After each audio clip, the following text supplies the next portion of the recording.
Inclinemos nuestros rostros para orar. Nuestro Padre y nuestro Dios, te damos gracias una vez más por habernos traído a este lugar para recibir instrucción de tu Espíritu Santo a través de tu palabra. Pedimos, Padre, que abras nuestro entendimiento y que abras nuestros corazones para recibir la semilla de la verdad. Te ruego que esa semilla pueda germinar, pueda crecer y pueda fructificar para tu honra y tu gloria.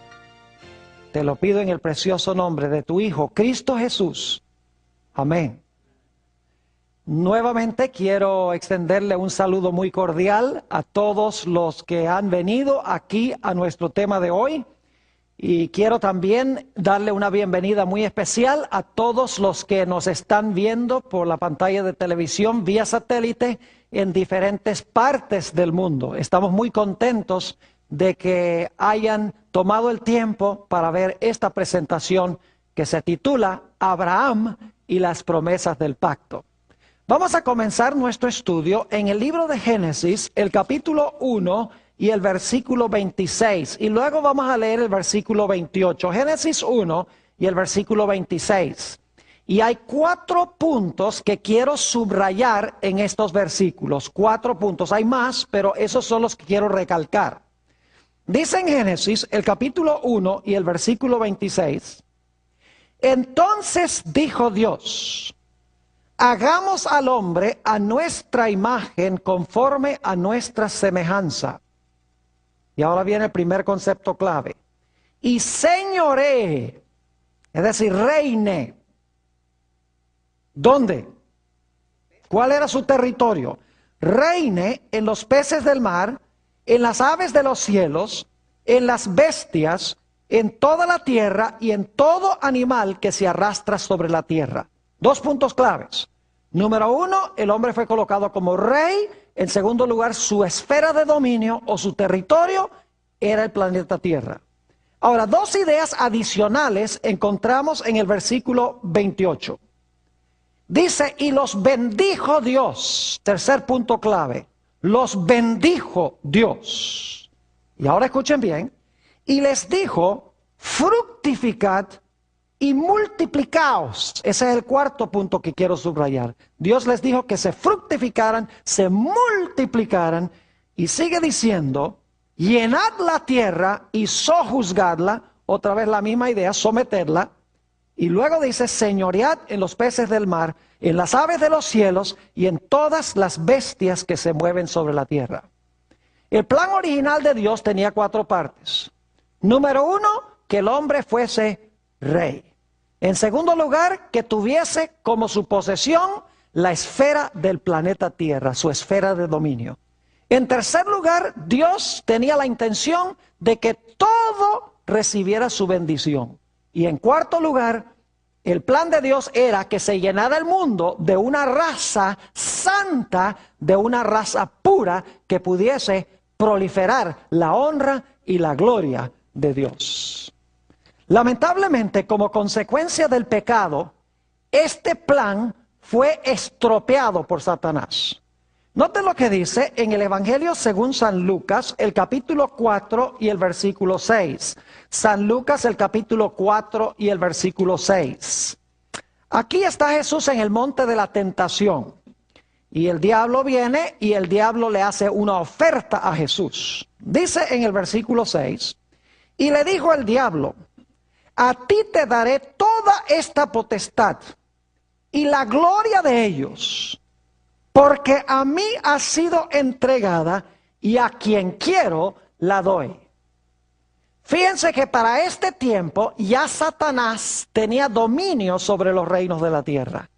Es decir, él había llegado a ser el rey y su esfera de dominio era el planeta Tierra, porque le había robado la posición y el territorio a Adán. Además de eso, si leemos el libro de Génesis, nos damos cuenta que no solamente perdió el hombre su posición como rey, no solamente perdió su territorio, la tierra, sino que nos dice que como consecuencia del pecado, entró al mundo la maldición. 3 veces en Génesis 3 y 4 tenemos la palabra maldición. Lo cual significa que en vez de la bendición que Dios quería que la raza humana tuviera, ahora entró la maldición. Dios maldijo la tierra, Dios maldijo a la serpiente y Dios maldijo a Caín. En lugar de la bendición, la maldición. Y en lugar de llenarse la tierra de una raza santa, con el hombre proliferándose, multiplicándose y llenando la tierra, según Génesis 6, la tierra sí se llenó, pero se llenó de una raza inicua, de una raza corrupta. La raza humana necesitaba a alguien que pudiese recuperar los 4 elementos que se perdieron como consecuencia del pecado. El problema es, como hemos visto, no había nadie dentro de la raza humana que hubiese vencido completamente a Satanás para recuperar el trono, para recuperar el territorio, para recuperar la bendición y para recuperar la posibilidad de una muchedumbre que nadie puede contar de gente santa y pía llenando el planeta Tierra. La raza humana necesitaba un redentor, alguien que recuperara lo que se había perdido. El problema es que no había nadie que pudiese hacerlo. Pero gracias a Dios que Dios le dio ciertas promesas a un hombre llamado Abraham, de quien estudiamos en nuestro último tema. Y es interesante notar que las promesas que Dios le hizo a Abraham eran los mismos elementos de los planes que Dios tenía originalmente para el hombre. Quiero que notemos las promesas que Dios le hizo a Abraham. Génesis, el capítulo 22 y el versículo 17. Génesis, el capítulo 22 y el versículo 17. Quiero que noten que Dios le hizo las mismas promesas a Abraham que estaban incluidas en el plan original de Dios para el hombre. Génesis 22, 17, Dios le dice a Abraham, de cierto de cierto te bendeciré y multiplicaré tu descendencia como ¿qué? Como las estrellas del cielo y como la arena que está a la orilla del mar. Y tu descendencia poseerá las puertas de sus ¿qué? Las puertas de sus enemigos. Ahora quiero que noten 3 ideas en este versículo. La primera idea es que Dios iba a bendecir a Abraham. La segunda idea que tenemos aquí es que Dios iba a multiplicar la descendencia de Abraham. Y en tercer lugar, notamos aquí que Dios iba a hacer posible que la simiente de Abraham, se usa la palabra descendencia en la versión del 60, pero en realidad en el original dice la simiente de Abraham iba a poseer las puertas de sus enemigos. Es decir, iban a tener dominio sobre sus enemigos. Ahora, otra cosa que Dios le prometió a Abraham, no solamente le prometió dominio, no solamente le prometió una descendencia innumerable, no solamente prometió la bendición, sino que Dios también le prometió la tierra. Note lo que dice en el libro de Génesis, el capítulo 22 y el versículo 18. Génesis, el capítulo 22 y el versículo 18. Aquí encontramos otra promesa de Dios a Abraham. Dice allí, y en un momento vamos a estudiar el contexto de esto, en tu simiente serán ¿qué? Serán benditas todas las naciones de ¿qué? De la tierra, por cuanto obedeciste mi voz. Y en múltiples textos en el libro de Génesis encontramos que Dios le promete a Abraham que esas naciones iban a habitar en la tierra prometida, en la tierra de Canaán. Y muchos han concluido de que Dios le estaba prometiendo a Abraham nada más ese pedacito de tierra allá que nosotros conocemos como Palestina. Pero en realidad Abraham entendió que estas promesas de Dios eran mucho más amplias. Él entendió que cuando Dios dijo que le iba a devolver la tierra, no estaba hablando solo de ese pedacito de tierra allá en Israel. Él entendió que Dios estaba prometiendo darle el mundo. Note lo que dice en Romanos el capítulo 4 y el versículo 13. Romanos el capítulo 4 y el versículo 13.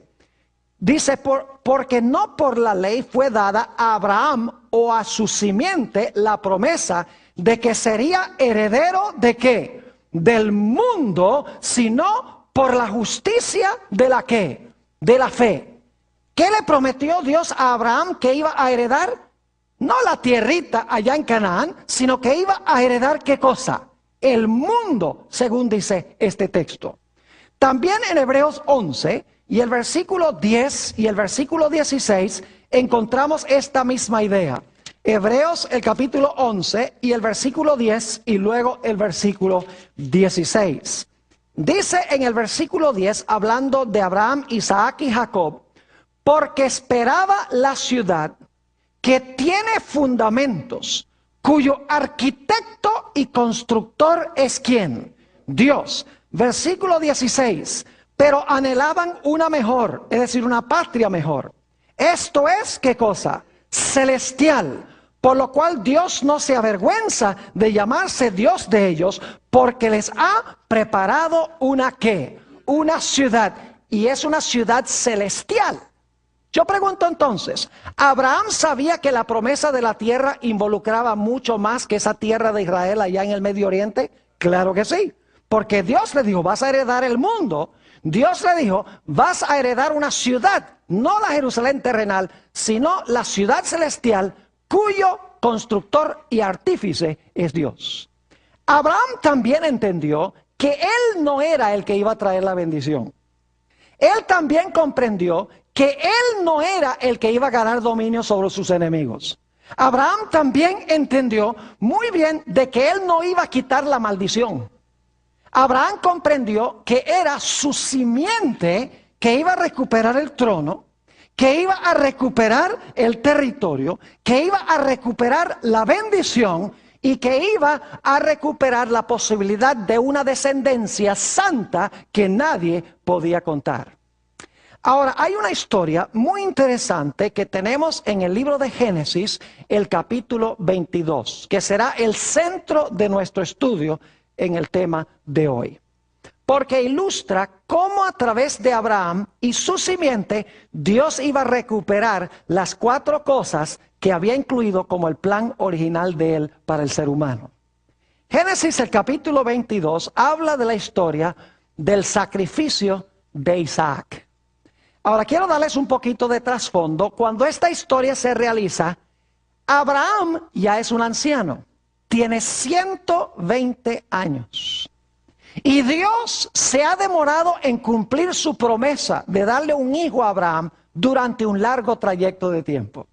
Pero luego llegó el cumplimiento del tiempo y Abraham, el anciano de grande edad, podríamos decir, tuvo a Isaac su hijo. Nos dice en Gálatas el capítulo 4, que va a ser nuestro tema de estudio en el próximo tema, que Isaac nació por un milagro del Espíritu Santo. Se llama el hijo que nació según el Espíritu. Así que tenemos al anciano de grande edad. Cuando vino el cumplimiento del tiempo, después de una larga espera, envió a su hijo, o tuvo a su hijo, nacido por un milagro del Espíritu Santo. El niño creció obediente, un hijo ejemplar de su padre. Pero llegó un día en que Dios le hizo una petición terrible a este padre. Y eso es lo que vamos a estudiar en nuestro tema de hoy. Vayan conmigo a Génesis 22 y el versículo 2. El hijo de la promesa, imagínense ustedes, el hijo que tanto habían esperado. Y ahora Dios le hace un pedido aterrador a Abraham. Dice en el capítulo 22 y el versículo 1, por el contexto, dice, aconteció después de estas cosas, que probó Dios a Abraham y le dijo, Abraham, y él respondió, heme aquí. Y dijo, toma ahora tu hijo, tu único Isaac, a quien amas, y vete a tierra de Moria, y ofrécelo allí en holocausto sobre uno de los montes que yo te diré. Hay varias cosas de este versículo que quiero recalcar. En primer lugar, notamos que a Isaac se le llama el único hijo de Abraham. Dice, lleva a Isaac tu único. Lo interesante es que Isaac no era el único hijo de Abraham, porque Abraham tenía otro hijo que se llamaba Ismael. La palabra único que se usa aquí es la palabra hebrea yashid, que no significa único en términos numéricos, sino que significa tu hijo especial, el hijo único en su género. Como él no hay otro, en otras palabras, significa esa palabra único. Dice, toma tu hijo, tu único. Si ustedes leen Hebreos 11 y el versículo 17, y no lo vamos a leer ahora, ustedes van a darse cuenta, bueno, tal vez sería bueno leerlo. Hebreos 11, 17, se me ocurre que sería una buena idea. Hebreos 11 y el versículo 17 nos dice algo muy interesante en cuanto a Isaac. En Génesis dice que Isaac fue el único de Abraham. Ahora note lo que dice Hebreos 11 y el versículo 17, hablando de este hijo de Abraham. Dice, por la fe Abraham, cuando fue probado, ofreció a Isaac. Y el que había recibido las promesas, ofrecía a su ¿qué? A su unigénito. ¿Cómo se le llama a Isaac? El unigénito hijo. Ahora, esa no es la mejor traducción. Una mejor traducción sería, pues la palabra griega, monogenes, significa también único en su género. En el Antiguo Testamento es hebreo, yashid. En el Nuevo Testamento es monogenes, que es la palabra griega equivalente. Sabemos que significa eso porque Isaac no era el unigénito hijo de Abraham, porque él tenía otro hijo que era ¿quién? Ismael. Es decir, Isaac era el hijo especial, el único en su género. Como él no había ningún otro.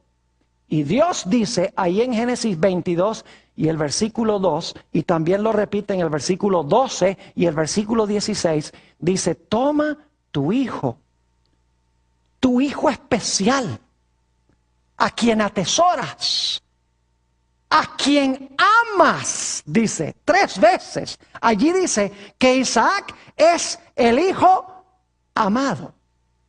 Y luego dice en el versículo 2 que Dios manda a Abraham a llevar a su hijo a un monte. Se llama el monte Moria. Ahora lo interesante es que el monte Moria, si uno mira un mapa de la tierra de Israel, quedaba a 75 kilómetros de Beerseba, a donde vivía Abraham en ese tiempo. Es decir, tenían que viajar 75 kilómetros desde la casa a donde iba a ser sacrificado Isaac. Lo interesante es que el versículo 2 nos dice que Abraham, cuando llegara allí, tenía que ofrecer a Isaac como holocausto. Ahora, esa palabra es muy interesante. Se usa en el sistema del santuario del Antiguo Testamento para describir la ofrenda por el pecado. Note lo que dice Levítico, el capítulo 1 y los versículos 3 y 4. Levítico capítulo 1 y el versículo 3 y 4. Debo decirles que habían algunos sacrificios que tenían el propósito de que el que sacrificaba estaba dando gracias a Dios. No tenían una relación directamente con el pecado, con la expiación del pecado. Pero el holocausto, la palabra que se usa aquí, era un sacrificio por el pecado. Dice en Levítico, el capítulo 1 y el versículo 3 y 4, lo siguiente. Si su ofrenda fuere holocausto vacuno, macho sin defecto lo ofrecerá. De su voluntad lo ofrecerá a la puerta del tabernáculo de reunión delante de Jehová. Y pondrá su mano sobre la cabeza del holocausto y será aceptado ¿para qué? Para expiación suya. Es decir, era un sacrificio que tenía como propósito expiar el pecado. Es decir, Dios le estaba diciendo a Abraham, lleva a tu hijo único y especial, que no hay otro como él, el hijo a quien tú amas, el hijo amado, llévalo 75 kilómetros al monte Moria y quiero que me lo ofrezcas como un sacrificio por el pecado. Un mandato supremamente extraño. Ahora necesitamos decir algo en cuanto al Monte Moria. Era un lugar muy especial el Monte Moria. Vayan conmigo a Primera de Crónicas 21 y el versículo 18 y 26. Primera de Crónicas, el capítulo 21, y vamos a leer los versículos 18 y 26. Aquí habla de un sacrificio que hizo David y quiero que noten a dónde fue que sacrificó David. Dice, y el ángel de Jehová ordenó a Gad que diese a David que subiese y construyese un altar, ¿a dónde? En la era de Ornán Jebuseo. ¿A dónde debía David hacer el sacrificio? En la era de Ornán Jebuseo. Noten el versículo 26. David obedeció. Dice, y edificó allí David un altar a Jehová, en el que ofreció, ¿qué cosa? Holocaustos. Es la misma palabra de Génesis 22. Holocaustos y ofrendas de paz. E invocó a Jehová, quien le respondió por fuego desde los cielos en el altar del holocausto. ¿A dónde construyó David el altar a donde ofreció el holocausto? En la era de Ornán Jebuseo. Y ustedes dicen, ¿y eso por qué tiene tanta importancia? ¿Saben por qué? Porque ese fue el preciso lugar a donde más adelante se construyó el templo de Salomón. En el monte Moria. Porque la era de Onán quedaba allí en el monte Moria. Vamos a anotarlo en 2 de Crónicas 3 y el versículo 1. 2 de Crónicas, el capítulo 3 y el versículo 1. Muy interesante el lugar a donde Dios mandó que se sacrificara a Isaac. Dice en el versículo 3, versículo 1 del capítulo 3, comenzó Salomón a edificar la casa de Jehová en Jerusalén. ¿A dónde? En el monte Moria, que había sido mostrado a David su padre, en el lugar que David había preparado en la era de Ornán Jebuseo. ¿A dónde fue que se construyó el templo de Salomón, a donde se iban a ofrecer más adelante sacrificios? En el preciso lugar a donde se había ofrecido el sacrificio originalmente, a donde Abraham llevó a Isaac. Allí se construyó el templo de Salomón, a donde se hacían los sacrificios que representaban a Jesús, el Salvador del mundo. Ahora necesitamos continuar la historia. Vayan conmigo a Génesis 22 de nuevo y notemos algunos detalles más que encontramos en esta historia. Génesis el capítulo 22 y vamos a leer el versículo 3. Y Abraham se levantó muy de mañana y enalbardó su asno y tomó consigo 2 siervos suyos y a Isaac su hijo. Y cortó leña para el holocausto, ahí está otra vez la palabra, y se levantó y fue al lugar que Dios le dio. Y ahora escuchen con cuidado. Al tercer día, alzó Abraham sus ojos y vio el lugar que, y vio el lugar de lejos. Pregunta, ¿cuánto tiempo duró la agonía del padre, el sufrimiento del padre? Duró un periodo de 3 días. Y quiero que noten que dice aquí en el versículo 4, en la última parte, al tercer día alzó Abraham sus ojos y vio el lugar de lejos. Y luego dice en el versículo 5, entonces dijo Abraham a sus siervos, esperad aquí con el asno, y yo y el muchacho iremos hasta allí y adoraremos y volveremos a vosotros. Es decir, los que acompañaban a Abraham vieron el lugar de ¿qué? Vieron el lugar de lejos. Porque cuando Abraham llegó allí, dice que vio el lugar de lejos, le dijo a los testigos que iban con él que se quedaran allí. Es decir, ellos estaban viendo el lugar a donde se iba a hacer el sacrificio de lejos. Ahora noten lo que sigue diciendo el versículo 6. Y tomó Abraham la leña del holocausto, escuchen bien, y la puso sobre Isaac, su hijo. ¿Qué cargó Isaac? La leña, la madera. ¿Quién puso la madera sobre él? Su propio padre. Quiero que note lo que dice la última parte del versículo. Y él tomó en su mano el fuego y el cuchillo, y fueron ambos, ¿qué? Juntos. ¿Quién llevaba los instrumentos de castigo? Abraham. Pero ¿quién cargaba la madera? Isaac. El madero colocado sobre Isaac, en otras palabras. Luego llegan al lugar especial, el versículo 7. Entonces habló Isaac a Abraham su padre y dijo: Padre mío. Escuchen la intimidad que tenía el hijo con el padre. Dice: Padre mío. Y él respondió: heme aquí, mi hijo. Y él dijo: he aquí el fuego y la leña. Mas ¿dónde está el cordero para el holocausto? Es decir, ¿dónde está el cordero que va a morir por el pecado? Yo no veo ningún cordero. Y noten la respuesta profética de Abraham, versículo 8. Y respondió Abraham: Dios se proveerá de cordero para el holocausto, hijo mío. E iban juntos.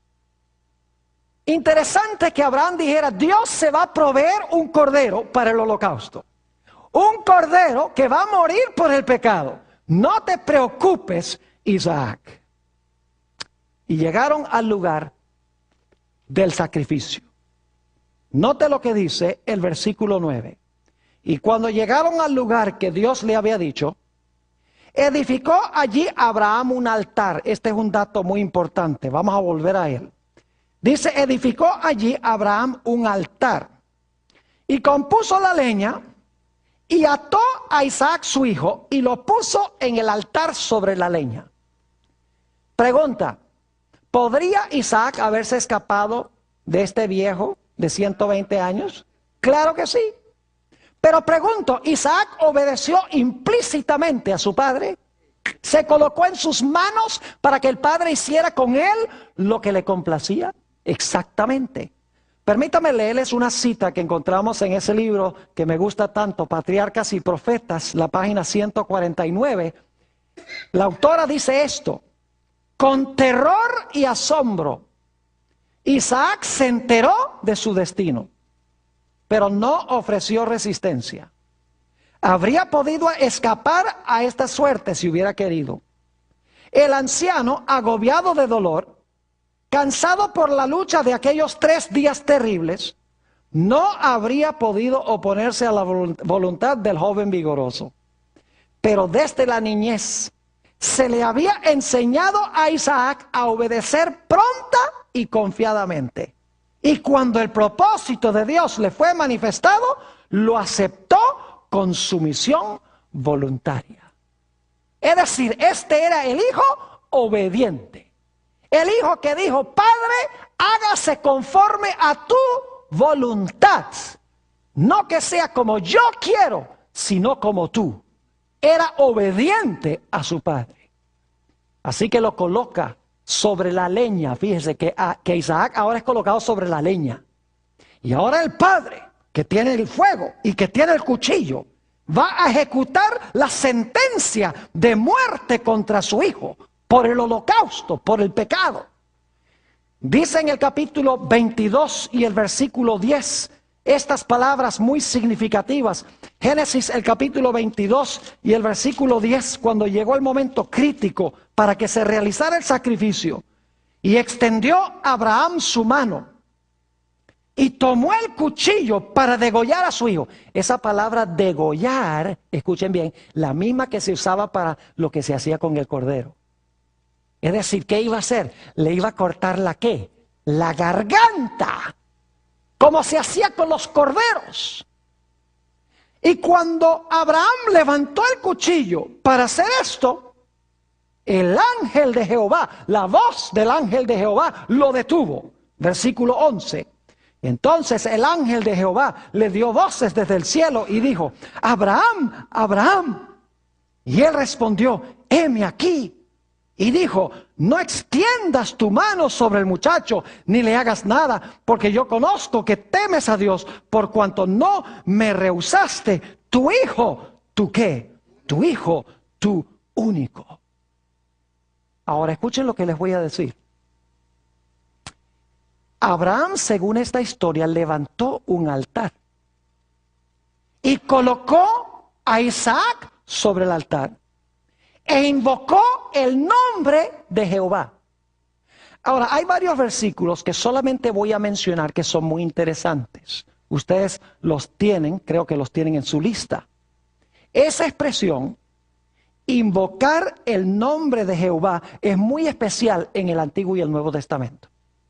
La primera vez que se usa es en Génesis 4:26, a donde dice que Set y sus descendientes invocaron el nombre de Jehová.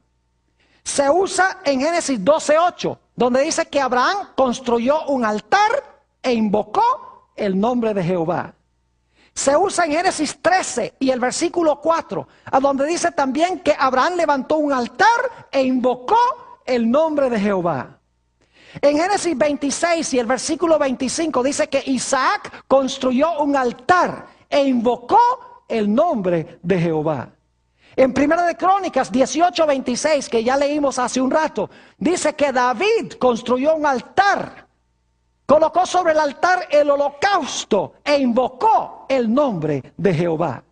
En Primera de Reyes 18, 36 y 37, dice que Elías colocó un holocausto sobre el altar e invocó el nombre de Jehová. Cada vez que se construye un altar y se hace un sacrificio, los grandes héroes del Antiguo Testamento invocan el nombre de Jehová. Ahora, ¿por qué es importante esto? En el monte Moria, Abraham invocó el nombre de Jehová. ¿Saben ustedes el nombre de quién estaba en realidad invocando? Noten lo que dice en el libro de Hechos de los Apóstoles, el capítulo 2 y el versículo 21. Hechos, el capítulo 2 y el versículo 21. Muy interesante esto. Aquí está hablando el apóstol San Pedro en el día del Pentecostés y está hablando de Jesús. Dice, y todo aquel que invocare el nombre del Señor será ¿qué? Salvo. Es decir, el nombre de quién estaba invocando Abraham. El nombre de Jesús. El nombre de quién estaba invocando David. El nombre de Jesús. El nombre de quién estaba invocando Elías.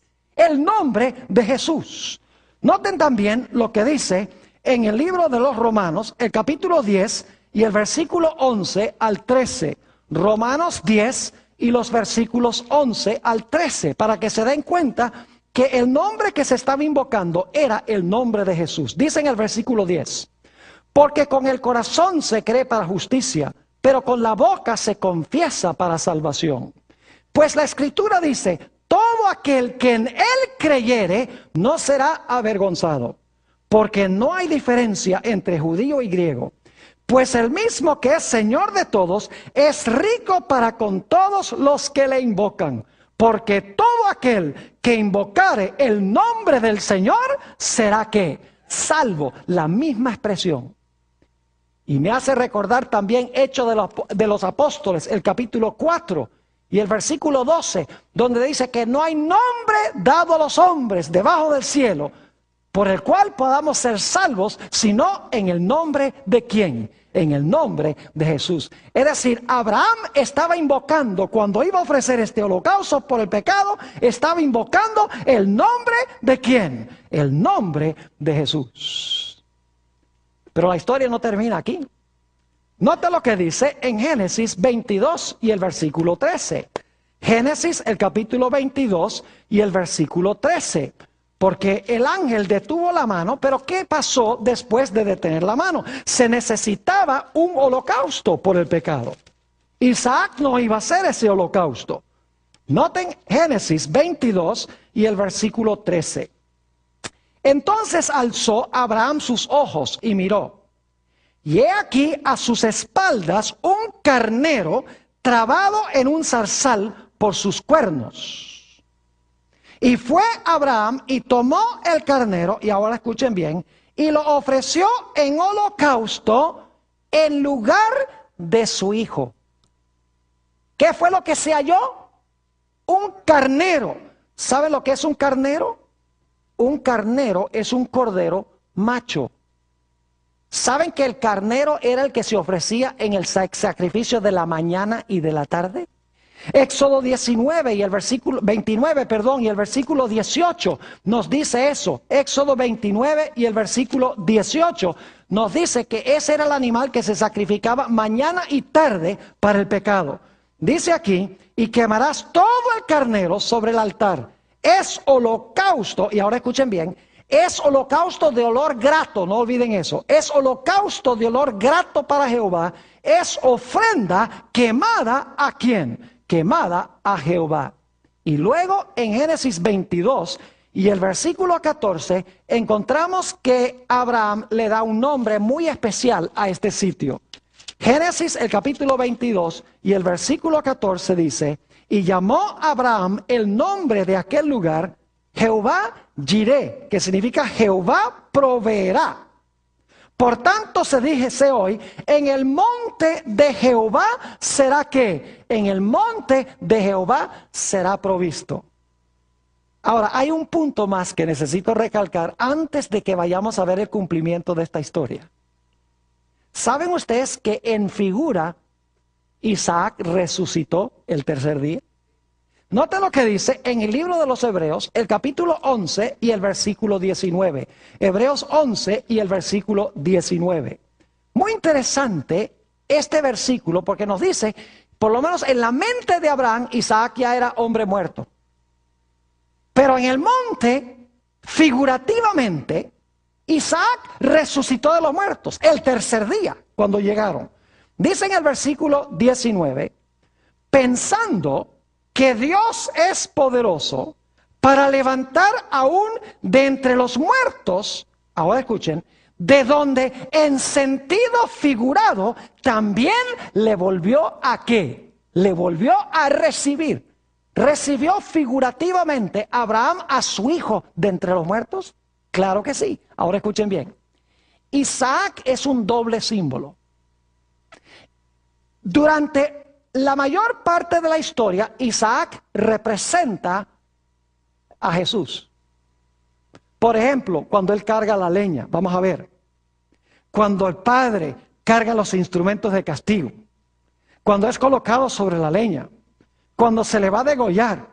Cuando él sumisamente acepta la voluntad de su padre. Hasta ahí representa a Jesús. Pero luego, como Isaac en realidad no muere, había que conseguir otro símbolo para representar el otro aspecto de la muerte de Jesús. Y allí entonces Isaac llega a representarnos a nosotros, que debemos morir. Pero hay un carnero en holocausto por el pecado que representa ¿a quién? A Jesús, quien murió en nuestro lugar. Es decir, que Isaac juega el papel de Jesús hasta el momento que está sobre el altar y luego el carnero llega a representar ¿a quién? A Cristo. Y Isaac llega a representarnos a nosotros porque el carnero muere en nuestro lugar. Ahora, ¿qué representa toda esta historia? Yo les pregunto, ¿ustedes creen que Abraham entendió lo que significaba esta historia? ¿Ustedes creen que Abraham entendía que esta historia era más profunda que solamente llevar a su hijo para sacrificarlo por ahí en un monte? Lo entendía muy bien. Note lo que dice Juan 8 y el versículo 56. Juan, el capítulo 8 y el versículo 56. Aquí se nos dice que Abraham entendió muy bien que esto representaba algo más que su hijo literal. Dice allí, en Juan 8 y el versículo 56, hablando a Jesús, Abraham vuestro padre se gozó de que había de ver mi qué, mi día, y lo vio y se qué, y se gozó. Noten también Gálatas el capítulo 3 y el versículo 8. Gálatas el capítulo 3 y el versículo 8. Dice, y la escritura, previendo que Dios había de justificar por la fe a los gentiles, dio, ahora escuchen, dio de antemano la buena nueva o el evangelio ¿a quién? A Abraham, diciendo, en ti serán benditas todas las naciones. Yo pregunto, ¿a Abraham se le predicó el evangelio de antemano, según este texto? Claro que sí. Abraham entendió muy bien lo que representaba esta historia. Él entendió que este sacrificio en realidad representaba el sacrificio de la simiente prometida. Ahora vamos a hacer el paralelo para que se den cuenta. Mateo el capítulo 1 y el versículo 18 nos dice que el Señor Jesucristo nació por un milagro del Espíritu Santo, igualito que Isaac. Dice que fue concebido. El nacimiento de Jesucristo fue así, estando desposada María, su madre, con José. ¿Qué pasó? Se dio cuenta que había concebido ¿de qué? Del Espíritu Santo. Es decir, así como Isaac era un hijo del milagro, Jesús, la simiente prometida, era también hijo ¿de qué? Hijo del milagro. Y así como Isaac era el hijo del anciano de grande edad, Jesús era el hijo del anciano de grande edad. Y así como Abraham tuvo que esperar mucho tiempo para que el hijo llegara, el mundo tuvo que esperar largo tiempo para que Jesús llegara. Pero cuando vino el cumplimiento del tiempo, Dios envió a su hijo. Lo interesante es que este hijo del anciano de grande edad, que nació por obra del Espíritu Santo como Isaac, en los evangelios se le llama el hijo amado. Por ejemplo, ¿ustedes recuerdan cuando el Señor Jesucristo fue bautizado? San Marcos el capítulo 1 y el versículo 11, San Marcos el capítulo 1 y el versículo 11, note lo que dice aquí en cuanto al bautismo de Jesús. San Marcos el capítulo 1 y vamos a leer el versículo, para el contexto, el versículo 9. Aconteció en aquellos días que Jesús vino de Nazaret de Galilea y fue bautizado por Juan en el Jordán. Y luego cuando subía del agua, vio abrirse los cielos y al Espíritu como paloma que descendía sobre él. Y vino una voz, ahora escuchen bien, de los cielos que decía, tú eres mi ¿qué? Mi hijo amado, en ti tengo complacencia. ¿Era Jesús el hijo amado como Isaac era el hijo amado? Claro que sí. Ahora ustedes conocen ese texto, ni siquiera hay que buscarlo. Juan 3:16. Porque de tal manera amó Dios al mundo, que ha dado a su hijo, ¿qué cosa? Unigénito. Pregunta, ¿era Isaac el hijo unigénito? El único hijo como ese, el especial, el tesoro especial. A Jesús se le da el mismo nombre que el nombre que tenía Isaac. Yo pregunto, ¿el Señor Jesucristo fue sacrificado en holocausto como olor agradable a Dios? Note lo que dice en el libro de los Efesios, el capítulo 5 y el versículo 2. Efesios, el capítulo 5 y el versículo 2. Hay toda una serie de paralelos acá. Dice en el versículo 2 lo siguiente. Y andad en amor, como también Cristo nos amó, y se entregó a sí mismo por nosotros, ahora escuchen bien, ofrenda y sacrificio a Dios, ¿en qué? En olor fragante. La mismita expresión que vimos en el Antiguo Testamento, como se describe el holocausto que se ofrecía por el pecado. Ahora yo pregunto, ¿por cuánto tiempo duró la agonía de Dios el Padre en los sufrimientos de Jesús? Duró por 3 días y 3 noches. San Mateo el capítulo 12 y el versículo 40 nos dice que Jesús estuvo en su agonía. Se expresa como el centro de la tierra. En realidad su agonía comenzó el jueves en la noche. ¿Por un periodo de qué? De 3 días y 3 noches. ¿Cuánto tiempo agonizó Abraham en su viaje cuando iba a ofrecer a su hijo? 3 días. El mismo periodo de tiempo. Yo pregunto, ¿Jesús se colocó sumisamente en las manos de su Padre? Note lo que dice San Mateo, el capítulo 26 y el versículo 39. San Mateo, el capítulo 26 y el versículo 39. 3 veces Jesús elevó esta oración. Yendo un poco más adelante, se postró sobre su rostro, orando y diciendo, Padre mío. Es la misma expresión que usó Isaac, ¿sí o no? Padre mío, si es posible, pase de mí esta copa. Estaba hablando de la copa de su sufrimiento, de la copa de la ira de Dios, dice, pero no sea como yo quiero, sino como tú. Se colocó Jesús sumisamente en las manos de su Padre para que su Padre hiciese como Él quería con Él. Claro que sí. Ahora, ¿ustedes recuerdan que había testigos que vieron de lejos? Note lo que dice en San Marcos 15 y el versículo 40. San Marcos, el capítulo 15 y el versículo 40. Muy interesante, casi la expresión idéntica se usa para hablar de las mujeres que veían los sufrimientos de Jesús. Dice aquí, también había algunas mujeres, y luego ¿qué dice? Mirando de lejos, entre las cuales estaban María Magdalena, María la madre de Jacobo el menor y de José y Salomé. ¿Había testigos mirando de lejos? La mismita expresión que vimos en Génesis, el capítulo 22. Yo pregunto, ¿quién llevó el madero? ¿Jesús cargó el madero? ¿Cargó la madera? ¿Sobre el cual fue colocado? ¿Sobre la cual fue colocado? Claro que sí. Note lo que dice San Juan 19 y el versículo 17. San Juan 19 y el versículo 17. Tenemos toda una tipología aquí en esta historia. Dios nos está tratando de decir que lo que le mostró a Abraham fue el evangelio de Jesús.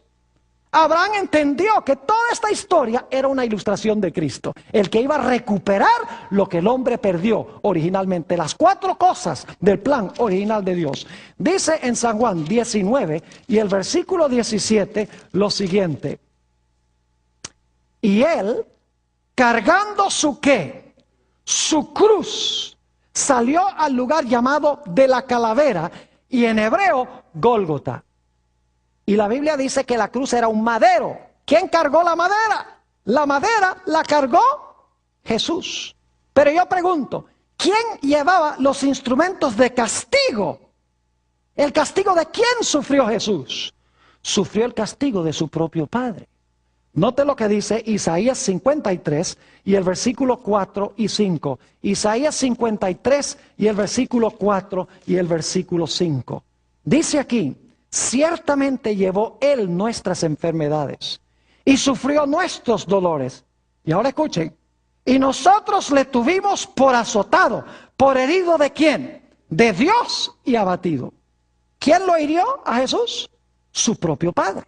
Lo mismo que iba a suceder ¿con quién? Con Isaac. Su propio padre lo iba a degollar. Versículo 5. Mas Él herido fue por nuestras rebeliones, molido por nuestros pecados. El castigo de nuestra paz fue sobre Él, y por su llaga fuimos nosotros ¿qué? Curados. Yo pregunto, ¿Jesús sufrió en nuestro lugar?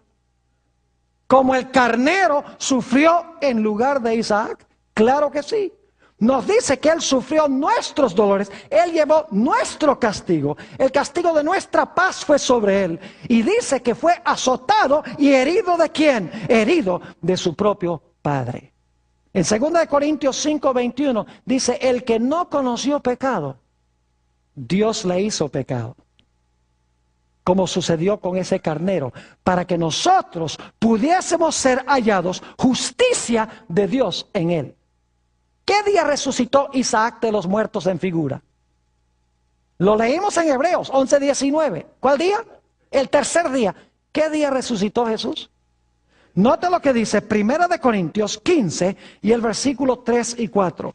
1 Corintios, el capítulo 15 y el versículo 3 y el versículo 4. ¿Qué tipología tan interesante esta? Dice en el versículo 3, porque primeramente os he enseñado lo que asimismo recibí. Y luego dice que Cristo murió por nuestros pecados conforme a las Escrituras, y que fue sepultado y que resucitó ¿cuándo? Al tercer día conforme a las Escrituras. ¿De dónde creen ustedes que viene esa referencia de las Escrituras que iba a resucitar el tercer día? Dice conforme a las Escrituras del Antiguo Testamento. Tiene que ser la historia de Génesis 22. Porque ahí dice que figurativamente Isaac, ¿qué? Isaac resucitó de los muertos. Note lo que dice Romanos 8 y el versículo 32. Romanos el capítulo 8 y 32. Aquí nos dice que como Abraham levantó su mano contra su propio hijo, Jesús también lo hizo para nuestro bien, para salvación nuestra. Dice en el versículo 32, el que no escatimó a su propio Hijo, sino que lo entregó por todos nosotros, ¿cómo no nos dará también con Él todas las cosas? Ahora yo pregunto, ¿quién es el centro de esta historia? ¿Abraham? ¿Isaac? No. El centro de esta historia es ¿quién? Es Cristo Jesús. Abraham entendió, vio el día de Jesús. Abraham entendió que la clave aquí era la simiente y no Israel ni él. Claro que sí. Abraham entendió que él no iba a traer la bendición. Abraham entendió que él no iba a recuperar el trono. Abraham entendía que él no iba a recuperar la tierra. Abraham entendía que de él no iba a venir una multitud de gente redimida, de gente santa que nadie puede contar. Él sabía que solamente él era el instrumento para traer al mundo, ¿a quién? Para traer al mundo el Mesías prometido. Note lo que dice Gálatas el capítulo 3 y el versículo 16 sobre esto. Gálatas el capítulo 3 y el versículo 16. Aquí nos dice en cuanto a la simiente prometida lo siguiente. Ahora bien, a Abraham fueron hechas las promesas y a su simiente. No dice y a las simientes como si hablase de muchos, sino como de uno, y a tu simiente, la cual es ¿quién? Cristo. ¿Quién era el que iba a recuperar todo lo que se perdió? Era la simiente de Abraham, que no eran muchos, sino que era solamente ¿qué? Era solamente uno, y ese uno es ¿quién? Cristo Jesús. Ahora voy a sintetizar brevemente de las Escrituras quién y cómo se van a cumplir las promesas originales que Dios le hizo al hombre. Recuerden que las 4 promesas originales eran: en primer lugar, vas a reinar. En segundo lugar, la tierra va a ser tuya.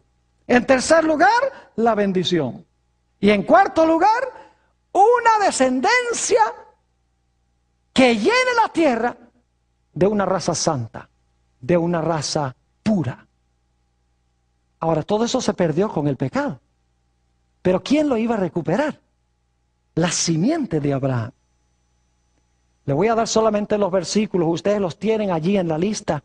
En Lucas 1, 71 al 73, dice que cuando Jesús nació para crear dominio sobre sus enemigos. Y está hablando primordialmente de los enemigos espirituales.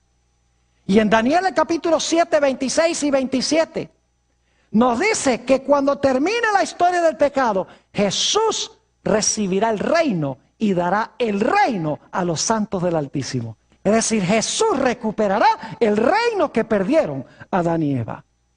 Ahora yo pregunto, ¿quién es el que va a recuperar la tierra como nuestra posesión? No cabe duda de que es ¿quién? De que es Jesús. La Biblia dice, los santos tomarán ¿la qué? La tierra por heredad. ¿Quién ha preparado la ciudad a donde van a habitar los hijos de Dios? Dice, porque Dios les ha preparado ¿qué? Ciudad. ¿Quién es el que recupera la tierra para el hombre, para devolvérselo al hombre? No fue Abraham, Abraham pecó, es Jesús, quien es el constructor de la ciudad de la Nueva Jerusalén. Yo pregunto, ¿quién es el que va a traer de nuevo la bendición? Es Jesús. En Apocalipsis 22 y el versículo 3 dice que en la tierra nueva no habrá más maldición. ¿Y saben por qué? Porque el Señor Jesucristo quitó la maldición por su muerte en la cruz. Note lo que dice Gálatas el capítulo 3 y el versículo 13 y 14. Gálatas el capítulo 3 y el versículo 13 y 14. Dice aquí en el versículo 13, Cristo nos redimió de la ¿qué? De la maldición de la ley. ¿Y cómo lo hizo? Hecho por nosotros maldición. Es decir, murió en nuestro lugar. Porque está escrito, maldito todo el que es colgado en un madero. Para que en Cristo Jesús, no en Abraham, para que en Cristo Jesús la bendición de Abraham alcanzase a los gentiles a fin de que por la fe recibiésemos la promesa del Espíritu. ¿Quién quitó la maldición?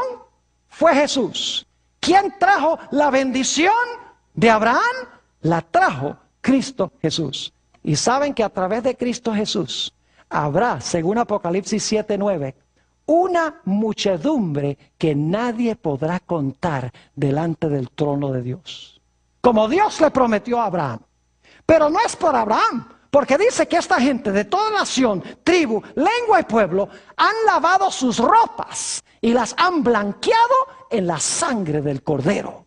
Nuevamente Jesús es el centro de todo. Israel y Abraham solo fueron instrumentos a través de los cuales Dios iba a traer al Mesías al mundo. Y en esta linda historia de Génesis 22, Dios le está mostrando a Abraham lo que él va a hacer a través de Jesús. ¿Cómo se va a recuperar todo aquello que se perdió? Y saben que la Biblia dice que si nosotros somos de Cristo, nosotros también somos simiente de Abraham. Es decir, los judíos que están allá en Israel, esos no son simiente de Abraham, porque no son de Cristo, no creen en Cristo. Es decir, ser judío es creer en Jesús. Porque los que son de Cristo son simiente de Abraham. Y dice, los que son de Cristo son simiente de Abraham y heredarán, ¿qué cosa? Las promesas. Las promesas no son para los judíos literales, las promesas son para los judíos espirituales que se han unido a Cristo Jesús.